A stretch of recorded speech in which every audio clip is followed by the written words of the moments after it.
So most of you watching this know who I am, but if you don't, my name is John Carrier. I'm the boys basketball coach at Nova Classical. We're a little charter school here in St. Paul, and this is something that I've been working on for a while now as a coach, and I want to share. And I usually share on Twitter, but it's a little longer to tweet, so I want to just make a real short video here. So we'll see how this goes. I'm no streamer like Coach Miller, Coach Hart, and Coach Hack, who are doing these all the time, but figured I'd give it a shot.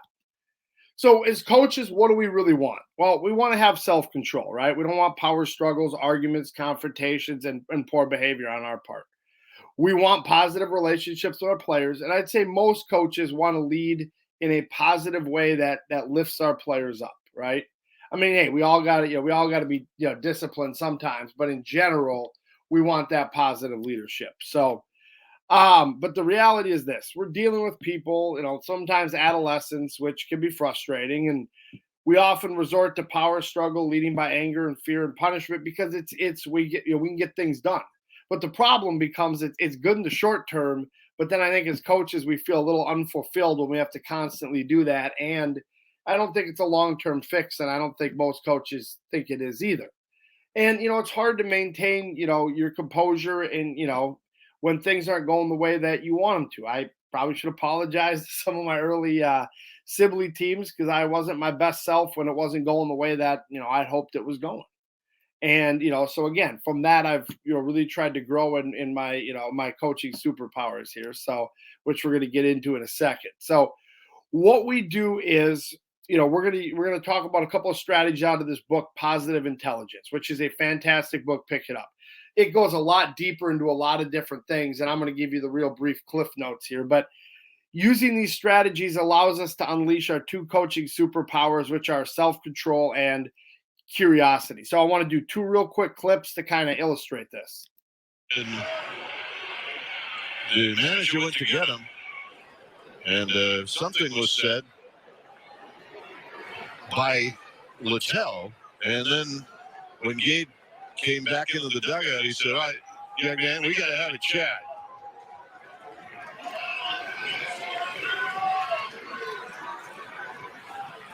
And a chat they had. So this was a viral Twitter clip, a few weeks ago. And what do you guys notice? Because what I really see is a coach with amazing self-control. He didn't shoot back.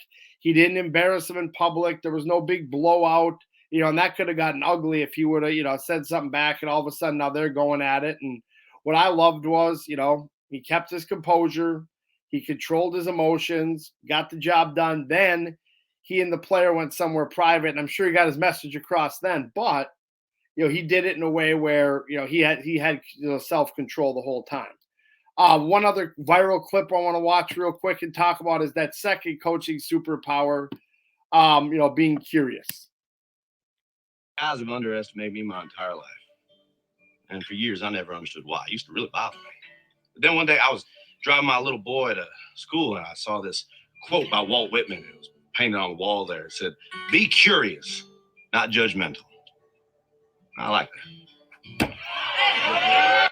So if you haven't seen the whole clip, watch it. It's fantastic. I just don't want to bore you with the whole thing.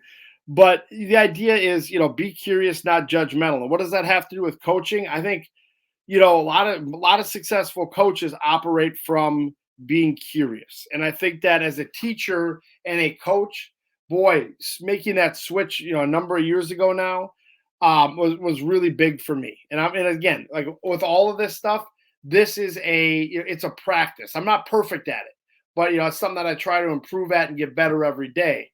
And I know that, I just had a couple of things today at, teaching that I was curious, not judgmental, and it turned out a lot better than if I would have ended up judgmental. So how do we get there? There's two real steps. Number one, and a lot of it is just within ourselves, right? We have to tame our inner judge, and then we have to employ our inner sage. And so what that means, first of all, let's talk about our judge. That inner voice that criticizes yourself and others, right? A player's, not going hard in practice. We start to criticize and storytell. Well, they're lazy. They don't care. They don't want to get better. They don't want to work hard. And and it leads us to do things and say things that we might not be, and even think things that we might not be proud of or might not be productive long term. It's really hard to coach a player if you're constantly judging them, even if it's in your own head. In Taming Your Judge allows you to gain self-control because your judge is the voice that gets you to, work from emotion and do things you might not really want to do in hindsight. And that first video is a great example of the guy not giving into his judge and acting emotionally, but rather, tabling that and acting rationally. So doing this alone will make you a better coach. So how do you do it? How do you tame it? First thing you got to do is you got to name it. So you got to notice it's happening and then actually acknowledge it. So, for example, if I'm in practice and Tim, the made up player, isn't going hard, and I start saying, well, Tim's just lazy. Nope, I got to stop right there. And I got to acknowledge that was really judgmental. I got to break that. And then what I got to do is I got to tame it, which is disrupt that thinking pattern so that I can bring in my sage or my rational side to start figuring out what to do rather than being stuck in this cycle of judging. And so one of the ways, and talks about it in the book, that you can break this pattern is mini meditation, and so this is like 1 to 4 seconds. This isn't like I'm going to tell my guys, hey, I got to leave and go into another classroom and meditate. But like one of the things the author talks about in a podcast I listened to him on is just like rubbing your fingers together like this really gently and just feeling the ridges. Another one is breathe in, hold the breath, breathe out. And that third one I like is feeling your feet, or just like concentrating on the weight of your feet and your shoes. And what those things do are, it's like meditating, like you're breaking your thought process, you're breaking your thought pattern, and all you're doing is being in the moment. And once you get yourself to that moment, and again, this is like a 1 to 3 second thing, then you can move into your sage brain and start going from there. So who's your sage? You got to replace your judge. You got to swap them out and tap into your sage. This is your pragmatic ability to be curious, ask questions, solve problems, rather than just judge and work from, emotional knee-jerk reactions. In order to unleash your sage, you got to empathize. And this means that, you got to remind yourself, people are good at heart. They want to do well. Then you got to remind yourself that your job is to serve those people, right? Because we are in the service industry as coaches. And one big thing I want to just make clear is this isn't sympathy. This isn't, oh, Tim's having a bad day, so I'm going to let him not play hard. Or, I know Tim's having a rough time, so he was really disrespectful to me, but I'm going to just let it go. That's not it. Early in my career, I had way too much sympathy, and, that wasn't good either. So this isn't letting them off the hook. It's just kind of recentering yourself around people are good and they want to do well. So let's help them. Then we want to explore. And this is where, that you get curious now. You observe and you ask questions without judgment. So, for this example of Tim, I might just call him over and say, hey, Tim, I noticed, you're not going hard today. What's going on? Or you're not going as hard as you could. What's going on? Right. And now I've said that first part without judgment. I didn't say, Tim, why are you being lazy today? Tim, I see you're not going hard. Why are you letting your team down? Tim, it's obvious you don't want it. Like, right. That's judgmental. I'm just making a, really baseline observation. And then I'm going to follow the question, what's going on? Or how can you go harder? Or, what's happening? And again, this can't be a 10-minute thing. We don't have 10 minutes in practice, but, minute, 2 minutes, just be in that moment, explore, see what's going on. And then the next part is innovate and navigate, which is come up with the solution and pick the one that works. And sometimes you and the player can do it together. And sometimes, hey, you're the coach, you got to make a choice. And it could be something as simple as, hey, Tim, I know I see you're not, going hard. What's going on? And maybe he says, hey, coach, me and my girlfriend got in a fight. I'm having a bad day. You might say, okay, hey, step out in the hall. You're coming up with this.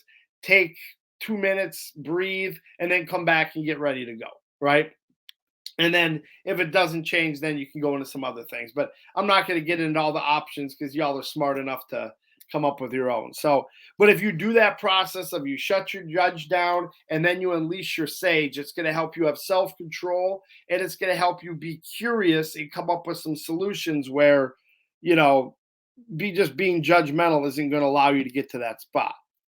So in closing, those two things to me are superpowers in coaches, and they're game changers. I'd pick this book up as soon as possible because it goes really deep into this and a lot of other stuff that's going to help you in coaching. And we're going to do it as a team. Lastly, there's 2 websites associated with that I go to. Again, I just want to say, thanks for tuning in. I appreciate it. And, again, thanks for listening.